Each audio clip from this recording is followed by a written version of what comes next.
So, what exactly is normalization? Well, in this particular instance, you scale your data such that your mean equal to 0 and your standard deviation would come out to be 1. That's what your normalization means. So, suppose you have a data, age and income right here. And if you notice, your income actually has a big range of numbers. You see there are 60,000, 94,000, 120,000. On the other hand, your age, a small range of numbers, 39, 42, 27.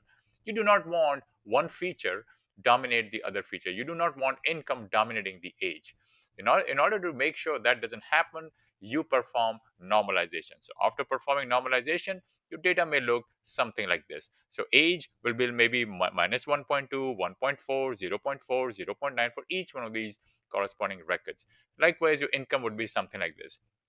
Now, the mean, when you calculate the mean of this, that will come out to be approximately 0. And likewise, the standard deviation of this age column will come out to be 1. Same thing with your income. This is what you mean by normalization.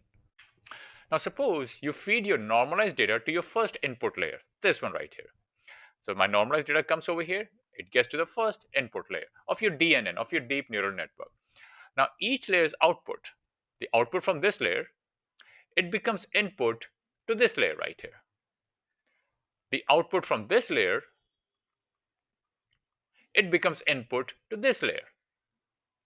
Now, as your weights are updating in each layer, in this layer, in this layer, in this layer, the distribution of your inputs to deeper layers, as it gets deeper and deeper, it keeps changing.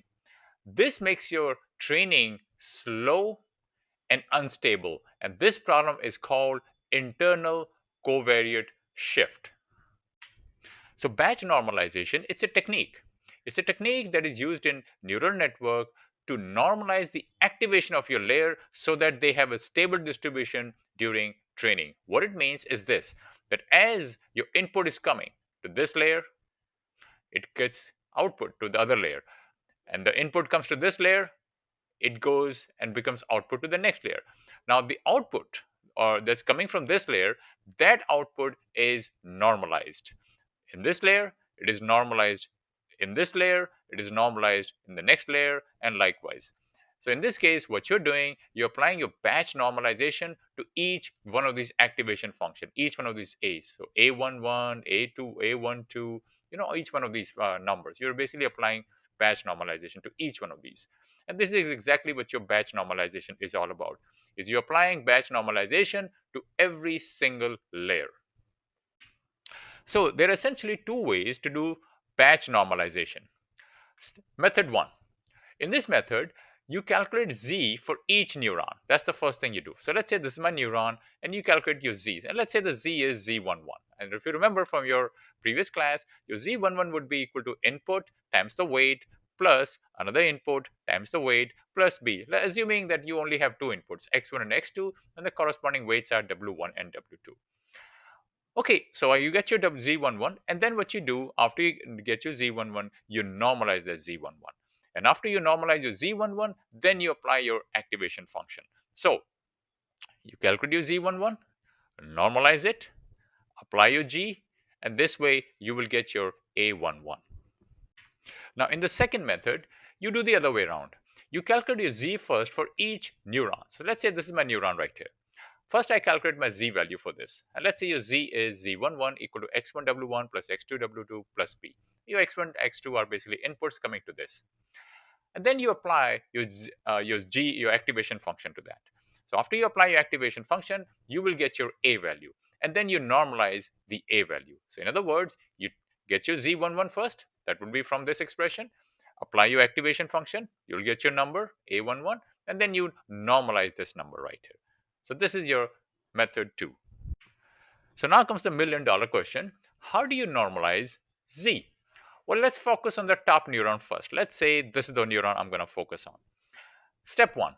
Since we are working with a batch, that's what the word batch normalization means, because you're working in batches. So we feed a batch. Let's say I'm taking a batch of only 5 input. So this is my age and income, and I'm supplying this one, 2, 0, this one, this one, this one, this one. So these 5 input, it comes over here. Now, since 5 input comes, you're going to get 5 different values for this particular neurons.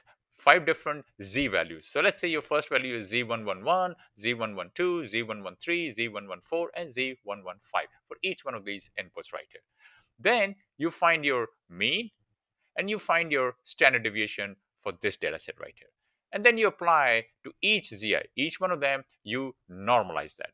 If you remember, how did we normalize? We used to take the z11i, which I in this case would be z111 or z112, depending on whichever you want to do, minus the mean divided by the standard deviation. And this will give you the normalized value for each one of these z's right here. So for example, let's say these values are, let's say 1, 2, 1, 2. And let's put one more over here. So 1, 2, 1, 2. You calculate your mean in this case. So let's say your mean comes out to be 1 plus 2 is 3, 3 plus 1, 4, 4 plus 2 is 6, 6 plus 1, 7, 7 divided by, in this case, going to be 5. And the answer will come out to be 1.4. So that's my mean, my mean value. Likewise, you can calculate your standard deviation. So let's say my standard deviation is, I'm not calculating correctly, but let's say it comes out to be 1.1. If my standard deviation is 1.1 and my mean is 1.4, that means this value now, this is going to get changed to, let's say this value was 1, right? So this 1 will now get changed to 1 minus 1.4 divided by 1.1. Likewise, this 2, it will get changed to 2 minus 1.4 divided by 1.1. So I'm basically applying this formula right here to each one of these values. So after calculating the new normalized value of your z, we multiply the z by gamma, and then we add beta to that. This gamma right here, it has a special name. It is called scale parameter. That's because it's scaling this z. Anytime you multiply a number by something, you're basically scaling it. And beta is called a shift parameter. That's because we are shifting this whole value by some amount. That's what that is. After this, we apply our activation function to this z11, this your batch normalized value. Okay, and then you're going to get your A11. All right. So to sum up, this is what's happening. You have your original z value, you normalize your z value, then you do batch normalization. Basically, you multiply by gamma and you multiply and you add that beta to that, and then you apply your activation function, and this will give you your activation number right here. Well, some of you must be wondering now, how do you find this gamma and beta? Well, these two are calculated during the training phase. So we do these steps for all neuron, for each and every neuron. So for this neuron, for this neuron, for other neuron that is in between in there, in the layers. And each neuron will get its own gamma and will get its own beta. So this one will have its own gamma beta, this one is going to have its own gamma beta, and these two will be different. So now the question is, how do you update this parameter, gamma and beta? Well, we use gradient descent. So if you recall from your gradient descent, your new value of your gamma becomes equal to your previous value of gamma minus the learning rate multiply by your derivative of your cost function with respect to gamma. This is how you're differentiating this.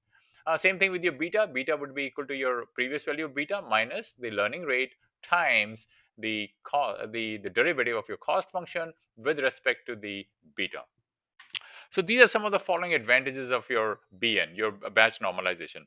Well, first of all, I want to emphasize that it does not necessarily increase accuracy, but it helps in the following. It helps you with the faster training.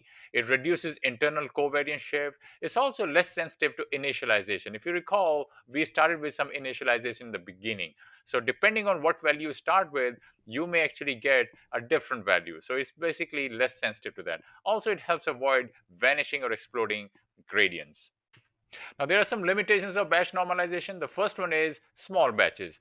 Well, your performance, it can become poor, it can degrade when you're using small mini batches. And that's because your statistics, they become less reliable. For example, when you're trying to calculate the mean makes more sense. You're getting more reliable result with the mean when your batch size is bigger. But if your batch size is smaller, then your mean is not going to be very reliable. Also for RNN, it can be a little bit difficult to apply this technique to your RNN. Well, that's because in RNN it has a variable sequence length. So on a side note, batch normalization is not like some kind of magic.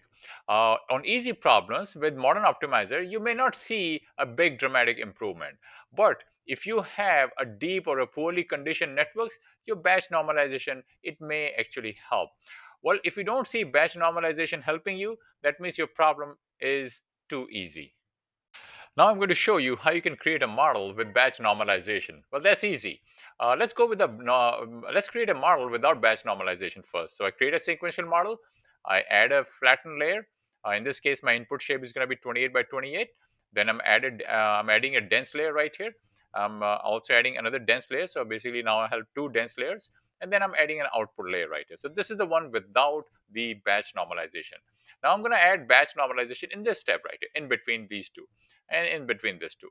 So that's easy. Just create your model. Let's create another model. This is a with batch normalization. This is essentially same as this. Create your flatten right here. Create another layer, a flatten layer, and then you actually add a dense layer right here.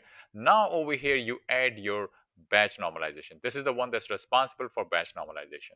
Okay, and then you add an activation function. This is essentially same as this.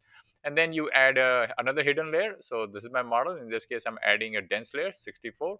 Then I'm adding a batch normalization right here. And then I'm adding the ReLU. So this part right here is what is going to be responsible for batch normalization. This one right here.